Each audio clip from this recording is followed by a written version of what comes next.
The Dead Sea Scroll calendar predicted this moment 2,000 years ago.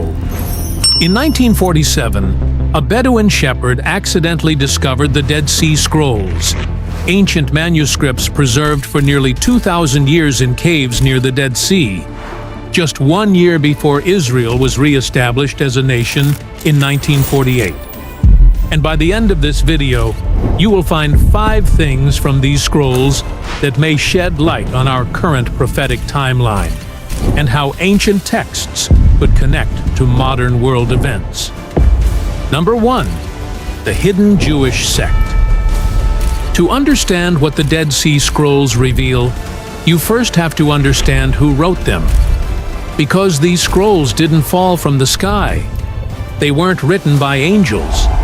They were written by men, a specific community of Jewish men who lived, worked, prayed, and studied in one of the most remote and inhospitable places on the face of the earth. And their story, who they were, why they separated from everyone else, and what they believed was coming, is the foundation of everything we're about to uncover. They're called the Essenes, and almost no one talks about them. You've heard of the Pharisees, the religious conservatives of ancient Judaism, obsessed with the letter of the law, famous for their confrontations with Jesus. You've heard of the Sadducees, the priestly elite, politically connected, theologically liberal, controlling the temple and its rituals. These two groups dominate most people's understanding of the religious landscape in Jesus' day. But there was a third group, a group that both the Pharisees and the Sadducees despised, a group that rejected the entire religious establishment, not from the outside, but from the inside, a group that believed the temple in Jerusalem had been corrupted, that the priesthood had been compromised, that the calendar used by mainstream Judaism was wrong, fundamentally, spiritually, catastrophically wrong, and that God's judgment was not distant, but imminent. The Essenes. They lived in a community called Qumran, perched on the arid cliffs above the northwestern shore of the Dead Sea. If you've ever seen pictures of the region, you know it's one of the most barren, desolate landscapes on the planet.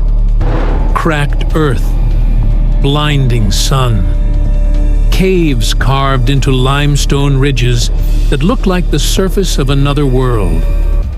And in that wilderness, deliberately, intentionally, sacrificially, the Essenes built a life. Historical accounts from 3 ancient writers, the Jewish historian Josephus, the philosopher Philo of Alexandria, and the Roman naturalist Pliny the Elder, describe the Essenes in remarkable detail. They numbered approximately 4,000. They lived communally, sharing property, sharing meals, sharing labor. Some branches practiced celibacy. They wore white garments. They immersed themselves in ritual baths daily. They studied scripture from before dawn until after sunset. They rejected wealth. They rejected luxury. They rejected anything that distracted from one singular, all-consuming purpose: preparation. Because the Essenes didn't separate from society because they were misanthropes or recluses. They separated because they believed something with every fiber of their being, something that shaped every hour of every day of their existence. They believed the end was near. Not in some vague, general, the world is getting worse kind of way. They believed it with mathematical specificity. They believed they could see it in the cycles of Scripture. They believed they could calculate the approach of the Messiah, the final judgment, and the restoration of all things using a system that God Himself had embedded in the Torah, a system that mainstream Judaism had abandoned, corrupted, or forgotten. And here's what should make you lean forward, because this is the detail that separates the Essenes from every other apocalyptic group in ancient history. They didn't think they were early. They thought they were late.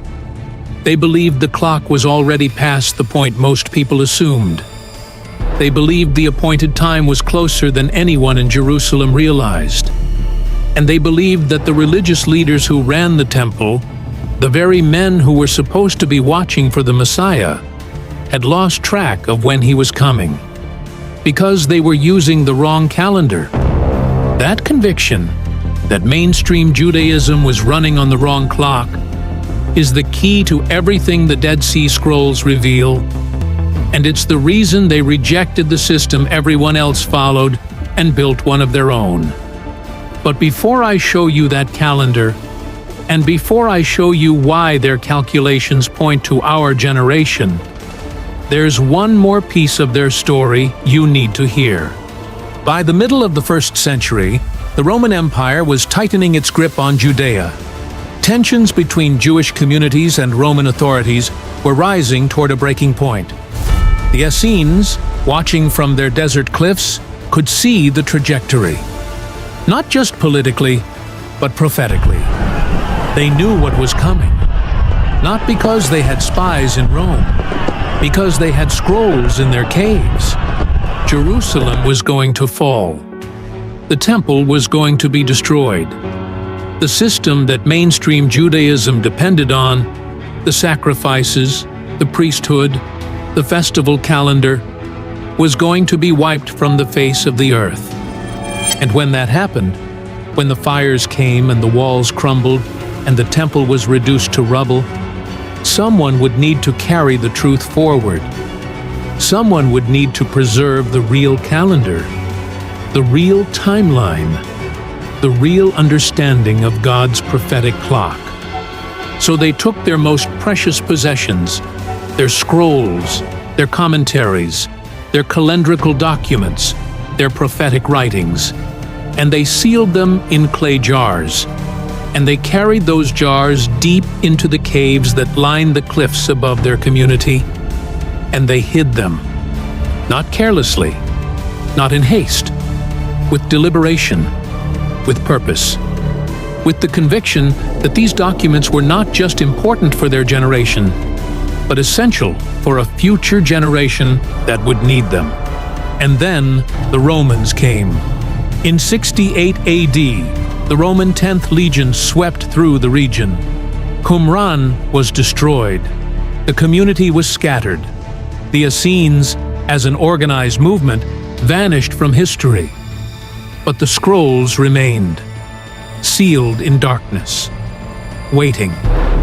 For nearly 2,000 years, 1 year apart, after nearly 2 millennia of silence, the scrolls that a hidden Jewish sect preserved for a future generation, scrolls containing a prophetic calendar that maps the entire arc of human history, were found in the exact generation that saw the most significant prophetic event since the resurrection of Jesus Christ, the restoration of Israel, the return of the Jewish people to their ancient homeland, the fulfillment of Ezekiel 37, the valley of dry bones coming to life, and the scrolls that had been waiting in those caves, the documents that contain the calendar